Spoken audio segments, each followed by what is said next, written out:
ওম নমঃ শিবায়। ওম নমঃ শিবায়। ওম নমঃ শিবায়। জয় শিব শম্ভু। নমস্কার বন্ধুরা। আজ 24শে শ্রাবণ 1433 বঙ্গাব্দ, ইংরেজির 10ই আগস্ট 2026, শ্রাবণ মাসের সর্বশেষ সোমবার।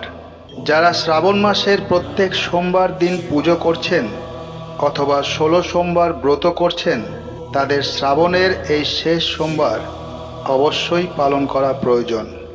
শাস্ত্রে এ বিষয়ে বলা হয়েছে, যদি কোনো ব্যক্তি শ্রাবণ মাসের প্রত্যেক সোমবার পালন করতে নাও পারেন এবং শ্রাবণের শেষ সোমবারের ব্রত পালন করেন, তাহলে নিশ্চিত রূপে ভগবান শিবের কৃপায় তার লক্ষ্মী লাভ হয় এবং সকল মনোবাসনা পূর্ণ হয়। তাই আজ যারা যারা ভগবান শিবের উদ্দেশ্যে ব্রত রেখে পুজো করছেন, পারলে পুজো শেষে ভগবান শিবের এই ব্রত কথাটি অবশ্যই শ্রবণ করবেন। কারণ পুজো শেষে ব্রত কথা যদি শোনা না হয়, তাহলে সেই পুজোর সম্পূর্ণ ফল পাওয়া যায় না। তাই শত ব্যস্ততার মধ্যেও বাবার এই ব্রত কথাটি শ্রবণ করুন। আশা করি আপনাদের ভালো লাগবে। শুরু করছি শ্রাবণ মাসের শেষ সোমবারের ব্রত কথা। আপনারা ভক্তি ভরে শ্রবণ করুন। জয় শিব শম্ভু। পুরাকালে অমরপুর নামে একটি নগরে এক ধনী ব্যবসায়ী বসবাস করতেন।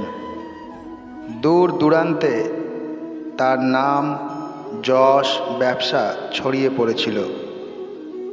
ঐশ্বর্য, যশ, মান, সম্মান সমস্ত কিছু থাকা সত্ত্বেও সেই ব্যবসায়ীটি ছিল অত্যন্ত দুঃখী একজন মানুষ। কারণ তিনি ছিলেন নিঃসন্তান। দিন রাত তিনি একটি বিষয়েই চিন্তা করতেন, যে তার এই বিপুল ঐশ্বর্য, ধন সম্পদ তার মৃত্যুর পর কে দেখভাল করবে। তাই সন্তান লাভের আশায় তিনি সমস্ত কিছুই করতে রাজি ছিলেন। তিনি একদিন জানতে পারলেন যে শ্রাবণ মাসের সোমবার দিন যদি ভক্তি ও নিষ্ঠা সহকারে দেবাদিদেব মহাদেবের আরাধনা করা হয়, তাহলে ভোলানাথ শিব ভক্তের সকল মনোবাসনা পূরণ করেন। যথাবিধি মেনে সন্ধ্যাবেলায় তিনি শ্রাবণ মাসের সোমবার দিন ভগবান শিবের অত্যন্ত নিষ্ঠা ও ভক্তি সহকারে পুজো করলেন। একবার নয়, শ্রাবণ মাসের প্রত্যেক সোমবার দিন তিনি বাবার পুজোয় নিজেকে নিয়োজিত করলেন। ব্যবসায়ীটির নিষ্ঠা ও ভক্তি দেখে শিবজয়া পার্বতী ভগবান শিবজিকে বললেন, হে প্রাণনাথ, এই ব্যবসায়ী আপনার একজন সত্যিকারের ভক্ত। শ্রাবণ মাসের প্রত্যেকটি সোমবার দিন সে যথাবিধি মেনে আপনার পুজো করছে।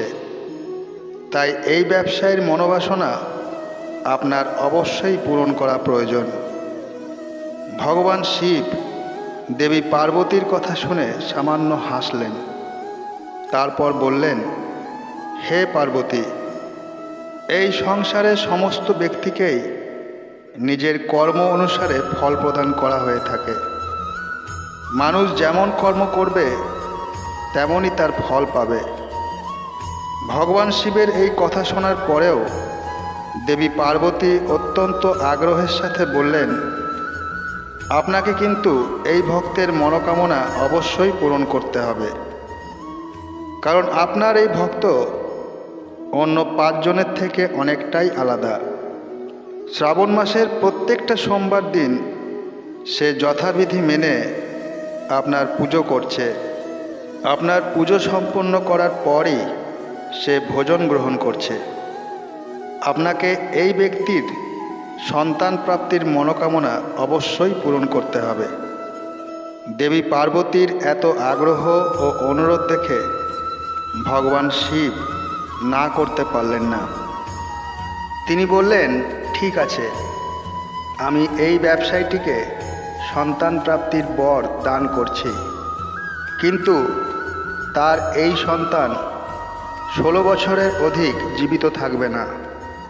শ্রাবণ মাসের শেষ সোমবার ব্রত শেষ হওয়ার পর সেই ব্যবসায়ীটি সেই রাত্রেই ভগবান শিবের স্বপ্নে দর্শন করলেন।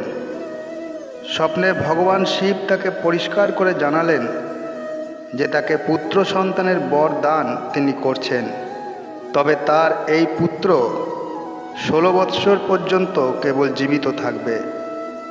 ভগবান শিবের কাছ থেকে এই বর পেয়ে ব্যবসায়ী খুশি তো হলেন, তবে পুত্র যেহেতু অল্পায়ু নিয়ে জন্মগ্রহণ করবে তার জন্য চিন্তিত হলেন।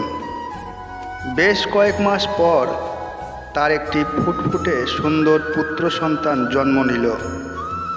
ব্যবসায়ীটির ঘর খুশিতে ভরে গেল। যথেষ্ট ধুমধামের সঙ্গেই এর জন্য উৎসবের আয়োজন করা হলো। কিন্তু ব্যবসায়ীটি খুব একটা খুশি ছিলেন না, কারণ তার এই পুত্র যে অল্পায়ু হিসেবে জন্মগ্রহণ করেছে সে কথা তিনি এতদিন পর্যন্ত রহস্যই রেখেছেন। আর ঘটনাচক্রে এই পুত্র সন্তানের নামকরণ করা হলো অমর নামে। ছোটবেলা থেকেই তাকে দান, ধ্যান, তপ এবং পুজো অর্চনা শেখানো হলো। আর ব্যবসায়ীটি প্রত্যেক বছর শ্রাবণ মাসের সোমবারের ব্রতের সঙ্গে সঙ্গে 16 সোমবার ব্রত রাখতে শুরু করলেন।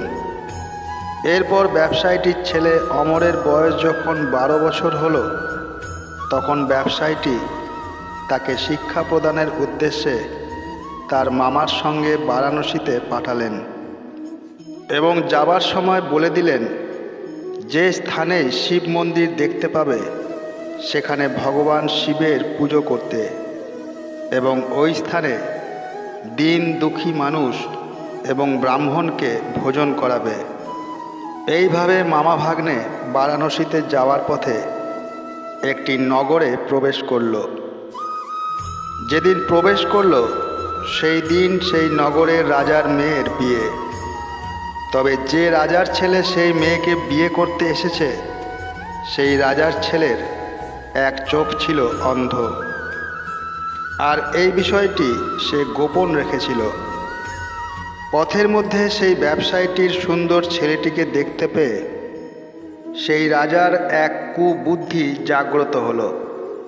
সে মনে করল তার এই অন্ধ ছেলের পরিবর্তে সে এই ব্যবসায়ীটির ছেলেটিকেই নিজের ছেলে হিসেবে পরিচয় দেবে।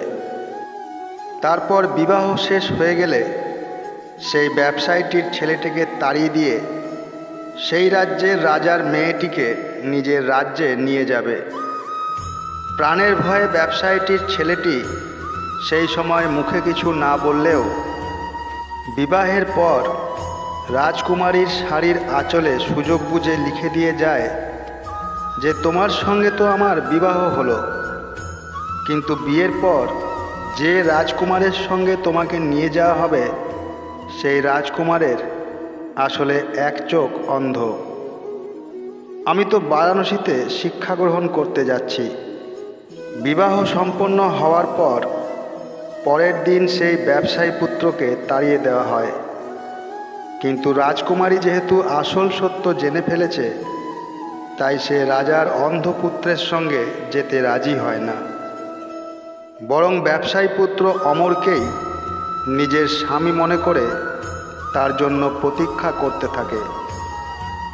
অন্যদিকে অমর এবং তার মামা শেষ পর্যন্ত বারাণসীতে উপস্থিত হয়। সেখানে 4 বছর ধরে অমর শিক্ষা গ্রহণ করে এবং যখন তার 16 বছর পূর্ণ হয় সেই দিনই ভগবান শিবের স্বপ্নাদেশ সত্য হয়, অর্থাৎ অমরের মৃত্যু হয়। ছেলের মৃত্যুর সংবাদ পেয়ে সেই ব্যবসায়ী এবং তার স্ত্রী অন্নগ্রহণ পরিত্যাগ করেন। এই ঘটনায় শিবজয়া পার্বতী শিবের প্রতি অত্যন্ত ক্রুদ্ধ হন। তিনি ভগবান শিবের উদ্দেশ্যে বলেন, যে ব্যক্তি সারা জীবন ধরে নিষ্ঠা ও ভক্তি সহকারে পুজো করল, যার পুত্র একইভাবে আপনাকে পুজো করে আসছে, তার প্রতি আপনি এইরূপ বিরূপ হলেন কি করে? ভগবান শিবজি বললেন, এ তো বিধির বিধান, যা হওয়ার তা হবেই। এই কথায় পার্বতী আরও ক্রুদ্ধ হলেন। তিনি বললেন, তাহলে ভক্তির কি কোনো অর্থ নেই?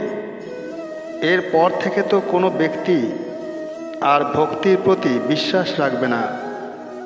ভগবান শিব দেবী পার্বতীর এই রূপ আগ্রহ দেখে শেষ পর্যন্ত সেই ব্যবসায়ীর পুত্র অমরকে জীবিত করলেন।